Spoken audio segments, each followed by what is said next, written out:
हर हर महादेव, जय श्री शंकर। सभी कथा प्रेमियों के हृदय में बैठे भगवान शिव और मेरी माँ पार्वती को सादर वंदन प्रणाम।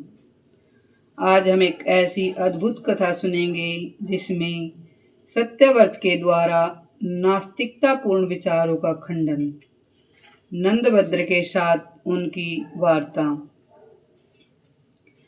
कथा कहती है, नंदभद्र का यह अंतर देखकर सत्यव्रत को बहुत दिनों के बाद बड़ी प्रसन्नता हुई। वह हाय हाय बड़े कष्ट की बात हुई, ऐसा कहते हुए शीघ्र ही नंदभद्र के पास आया। मित्र की भांति मिलकर उनसे बोला, हाँ नंदभद्र, यदि तुम जैसे धर्मात्मा को भी ऐसा फल मिला तो मेरे मन में यही आता है कि धर्म कर्म व्यर्थ ही है।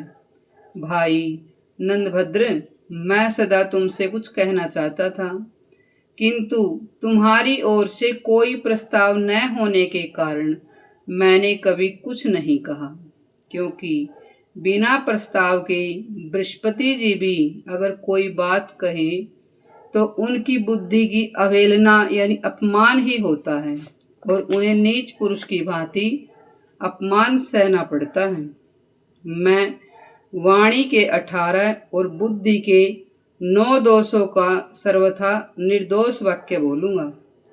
सूक्ष्मता, संख्या, क्रम, निर्णय और प्रयोजन, ये 5 अर्थ जिसमें उपलब्ध होते हैं उसमें उसे तो वाक्य कहते हैं।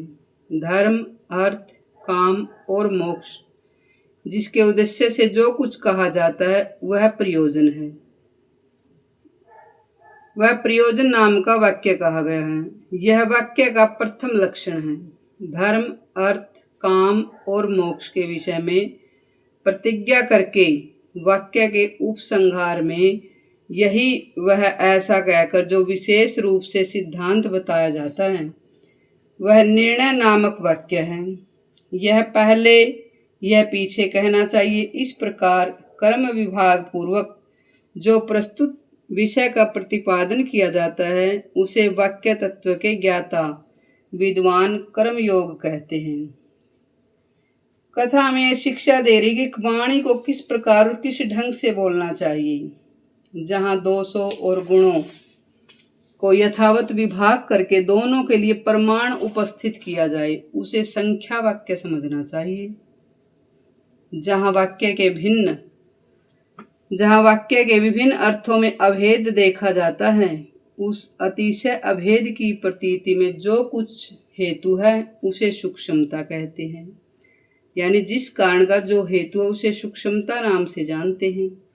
यह वाक्य के गुणों की गणना हुई। अब वाणी के 18 दोषों का वर्णन भी सुनो। अपतेतार्थ, अभिन्नार्थ, अप्रवृत्त, अधिक, अलक्षण, संदिग्ध, पदांत, अक्षर का गुरु होना, परांगमुख, अनर्थ एवं असंस्कृत, त्रिवर्ग विरुद्ध, न्यून कष्ट शब्द, अति शब्द, व्यतिकर्माभिहत, सशेष, अहेतुक और निशाकरण, ये वाणी के दोष हैं।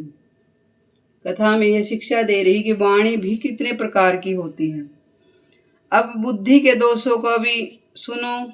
निष्काम बुद्धि के दोषों को भी सुनो। काम, क्रोध, भय, लोभ, दैन्य, अनार्जव, कुटिलता, इन 6 दोषों से युक्त होकर दया, सम्मान और धर्म, इन 3 गुणों से हीन होकर मैं कोई बात न कहूँगा। उक्त 6 दोषों के साथ दयाहीनता, सम्मानहीनता और धर्महीनता, ये तीन दोष मिल जाने से 9 दोष हो जाते हैं। जब वक्ता यानी बोलने वाला, श्रोता सुनने वाला और वाक्य 3 अविकल रहकर बोलने की इच्छा में समान अवस्था को प्राप्त हो तभी वक्ता को अभिप्राय यथार्थ रूप से प्रकट होता है। बातचीत करते समय जब वक्ता श्रोता की अवहेलना करता है यानी रोकता है या इधर उधर ध्यान करता है तो श्रोता ही वक्ता की उपेक्षा करने लग जाता है। तब बोला हुआ वाक्य बुद्धि पर नहीं चढ़ता। इसके सिवा जो सत्य का परित्याग करके अपने को अथवा सर्वथा प्रिय लगने वाला वचन बोलता है, उस वाक्य में संदेह उत्पन्न होने लगता है। अतः वाक्य भी सदोष ही है। इसीलिए जो अपने को या श्रोता को प्रिय लगने वाली बात छोड़कर केवल सत्य ही बोलता है, वही इस पृथ्वी पर यथार्थ वक्ता है, दूसरा नहीं। शास्त्रों के जाल से पृथक हो मिथ्यावादों को छोड़कर केवल सत्य ही कहना मेरा व्रत है। इसीलिए मैं सत्यव्रत कहलाता हूँ। वह व्यक्ति अपने नाम को सार्थक करने के लिए इतना सारा प्रसंग सुना रहा है। मैं तुमसे सच्ची बात कहूँगा, तुम्हें भी उसे सत्य ही मानकर स्वीकार करना चाहिए।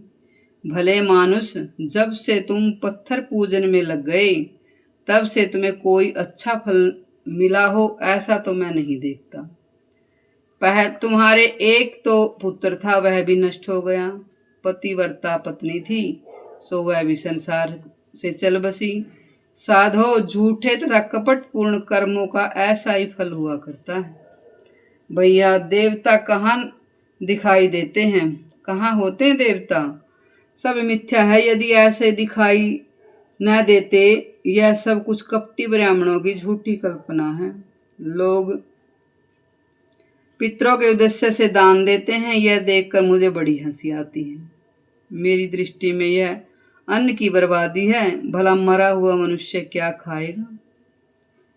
मूर्ख और नीच ब्राह्मण जो समस्त संसार की सृष्टि का अनेक प्रकार से वर्णन किया करते हैं, उससे भी जो यथार्थ बात है उसे सुनो। संसार की सृष्टि और संहार के ये दो बातें झूठी हैं। वास्तव में जगत सत्य है और इसी रूप में सदा बना रहता है। यह विश्व स्वभाव से ही वर्तमान में रहता है।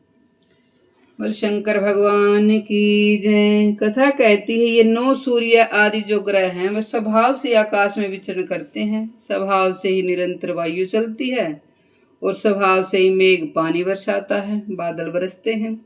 स्वभाव से ही बोया हुआ धान्य जमता है और स्वभाव से ही पृथ्वी स्थिर है।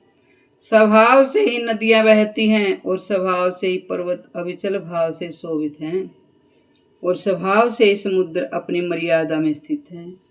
स्वभाव से ही गर्भवती स्त्री पुत्र पैदा करती है। स्वभाव से ये बहुतेरे जीव उत्पन्न होते हैं।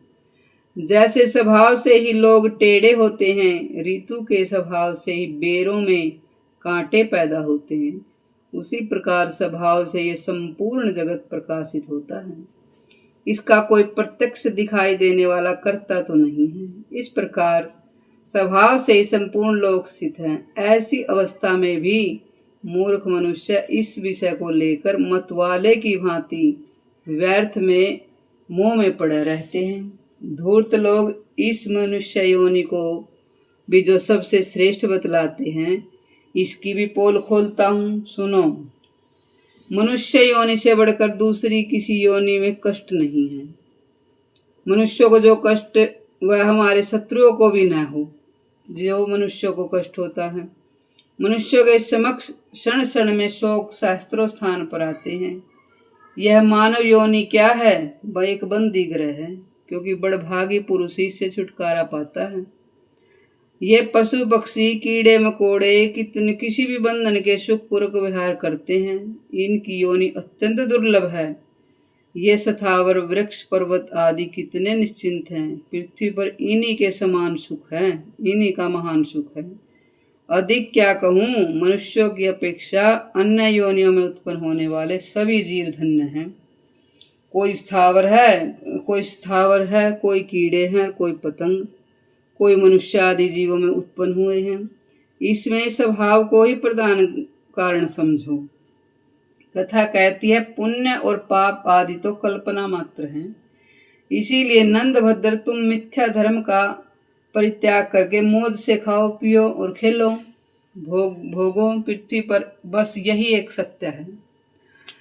नारद जी कहते हैं, सत्यव्रत के इन वाक्यों से जो अशुभ कर अयुक्ति संगतता असमंजस यानी दोष पूर्ण थे, महान बुद्धिमान नंदभद्र तनिक भी विचलित नहीं हुए। वे शोभ रहित समुद्र की भांति गंभीर थी। उन्होंने हंसते हुए उत्तर दिया, सत्यव्रत जी, आपने जो यह कहा कि धर्मनिष्ठ मनुष्य सदा दुख के भागी होते हैं, वह झूठ है। हम तो पापियों पर भी बहुतेरे दुख आते देखते हैं। संसार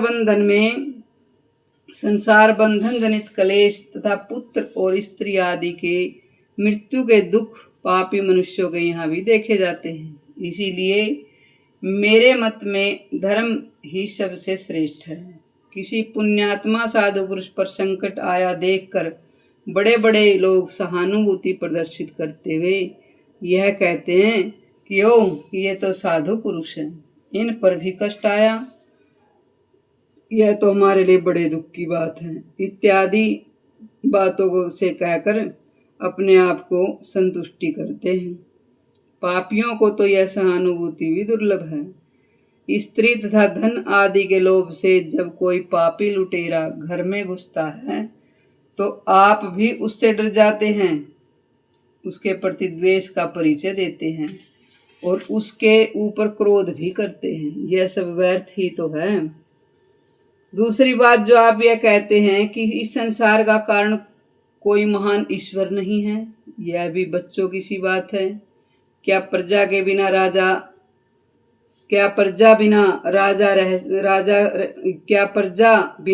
के रह सकती है? इसके सिवा जो आप यह कहते हैं कि झूठे ही पत्थर के लिंग की पूजा करते हो, इसके उत्तर में मुझे इतना ही निवेदन करना है कि आप शिवलिंग की महिमा को नहीं जानते, ठीक उसी तरह जैसे अंधा सूर्य के स्वरूप को नहीं जानता। ब्रह्मा आदि समस्त देवता, बड़े बड़े समृद्धिशाली राजा, साधारण मनुष्य तथा मुनि भी शिवलिंग की पूजा करते हैं। दूसरे उनके द्वारा स्थापित किए हुए शिवलिंग उन्हीं के नाम से अंकित एवं प्रसिद्ध हैं। क्या ये सब के सब मूर्ख ही हैं? अकेले आप ही सत्यव्रत जी बुद्धिमानी का ठेका लिए बैठे हो क्या? भगवान विष्णु राम ने रावण को मारकर समुद्र के किनारे रामेश्वर लिंग की स्थापना की है। क्या वह झूठा ही है? प्राचीन काल में इंद्र ने वित्रासुर का वध करके महेंद्र पर्वत पर शिवलिंग को स्थापित किया, जिससे वित्रवध के पाप से मुक्त होकर आज इंद्र भी स्वर्गलोक में आनंद को भोगते हैं। चंद्रमा ने पश्चिम समुद्र के तट पर प्रभास क्षेत्र में भगवान सोमनाथ की स्थापना करके आरोग्य लाभ किया था। यमराज और कुबेर ने काशी में, गरुड़ और कश्यप ने सहिया पर्वत पर, वायु और वरुण ने नैमिषारण्य में शिवलिंग की स्थापना की थी, जिससे वह सदा आनंद मग्न रहते हैं। इसी स्तंभ तीर्थ में भगवान सकंद ने कुमारेश्वर शिवलिंग की स्थापना की है। क्या वह समस्त पापों का नाशक नहीं है? इसी प्रकार अन्य देवताओं, राजाओं और मुनियों ने जो शिवलिंग स्थापित किए हैं, उनकी गणना करने में मैं तो सर्वथा असमर्थ हूँ। भूलोकवासी, स्वर्गलोकवासी तथा पतालवासी भी शिवलिंग के पूजन से तृप्त होते रहते हैं। आप जो ये कहते हैं कि देवता नहीं है, यदि हैं तो कहाँ हैं, दिखाई क्यों नहीं देते? आपके इस प्रश्न से मुझे बड़ा आश्चर्य, मुझे बड़ी हैरानी हो रही है। जैसे दरिद्र लोग द्वार द्वार जाकर कुलथी मांगते हैं, उसी प्रकार क्या देवता भी आपके पास आकर याचना करें? भैया, आप बड़े बुद्धिमान हैं। आप जो चाहते हैं उसकी बुद्धि तो आपके गुरु ही कर सकते हैं, उसकी सिद्धि तो आपके गुरु ही कर सकते हैं। यदि आपके मत में सब पदार्थ स्वभाव से ही सिद्ध होते हैं, तो बताइए कर्ता के बिना भोजन क्यों नहीं तैयार होता? इसीलिए जो भी निर्माण कार्य है वह अवश्य ही किसी न किसी कर्ता का ही उद्देश्य है। जिस पदार्थ में जितनी निर्माण शक्ति विधाता ने भर दी है, वह वैसा ही है। आपने जो यह कहा कि ये पशु पक्षी आदि जो सुखी हैं और तथा धन्य हैं, यह सब बात आपके सिवा और किसी ने तो आज तक नहीं कही और न हमने सुनी ही है। तमोगुणी और अनेक इंद्रियों से रहित जो पशु पक्षी आदि प्राणी हैं, उनके लिए जो कष्ट है वे भी यदि स्पृहणीय और धन्य हैं तो इंद्रियों से युक्त मनुष्य श्रेष्ठ और धन्य क्यों नहीं है। मैं तो समझता हूँ कि आपका जो अद्भुत सत्यव्रत, इसे आपने नरक जाने के लिए संग्रह किया है। आपने पहले ही जो आडंबरपूर्ण भूमिका बांध कर अपने ज्ञान का परिचय देना आरंभ किया है, उसी में आपके इन वचनों की सारहीनता व्यक्त हो गई है। क्योंकि मायावी लोग जब बोलने लगते हैं तब उनकी बातें आडंबर से आच्छादित होती हैं। आपने प्रतिज्ञा तो की थी कि कुछ और कहने के लिए, परंतु कह डाला कुछ और ही। इसमें आपका तो कोई दोष है नहीं, सब दोष मेरा ही है जो मैं आपकी बातें सुनता हूँ। नास्तिक, सर्प और विष, इनका तो यह गुण स्वभाव ही है कि ये दूसरों को मोहित करते हैं। प्रतिदिन साधुओं पुरुषों का संग करना धर्म का कारण है। इसीलिए विद्वान विरुद्ध शुद्ध मध्य भाव वाले तपस्वी शांति प्रायण संत महात्मा के साथ संपर्क स्थापित करना चाहिए। कथा कहती है, नीच, अज्ञानी और आत्मज्ञान से रहित पुरुष का संग कभी नहीं करना चाहिए। कथा में यह शिक्षा दे रही है। जिनके कुल, विद्या, कर्म तीनों शुद्ध हों और जिन्हें शास्त्र का ज्ञान हो, ऐसे पुरुष का विशेष रूप से सेवन करना चाहिए। दुष्ट पुरुषों का दर्शन, स्पर्श, वार्तालाप, एक आसन पर बैठने तथा एक साथ भोजन करने से धार्मिक आचार नष्ट होते हैं और मनुष्यों को सिद्धि नहीं प्राप्त होती। नीचों के संग से पुरुषों की बुद्धि नष्ट हो जाती है। मध्यम श्रेणी के लोगों के साथ उठने बैठने से बुद्धि मध्यम स्थिति को प्राप्त होती है और श्रेष्ठ पुरुषों के साथ समागम होने से बुद्धि श्रेष्ठ हो जाती है। इस धर्म का स्मरण करके मैं पुनः आपसे मिलने की इच्छा नहीं करता, क्योंकि आप सदा ब्राह्मणों के ही निंदा करते हैं। वेद प्रमाण है, स्मृतियाँ प्रमाण है तथा धर्म अर्थ से युक्त वचन प्रमाण है, परंतु जिसकी दृष्टि में तीनों ही प्रमाण नहीं है, उसकी बात को कौन प्रमाण मानेगा। महात्मा नंदभद्र सत्यव्रत से ऐसा कहकर उसी समय सहसा घर से निकल पड़े और भगवान भट्टादित्य के परम पावन बहुतक तीर्थ में जा पहुंचे। बोली शंकर भगवान की जय। हर हर महादेव। जय शिव शंकर। आपको यह कथा कैसी लगी आप हमें कमेंट करके अवश्य बताएं। कथा सुनने के लिए सभी को धन्यवाद। प्रेम से।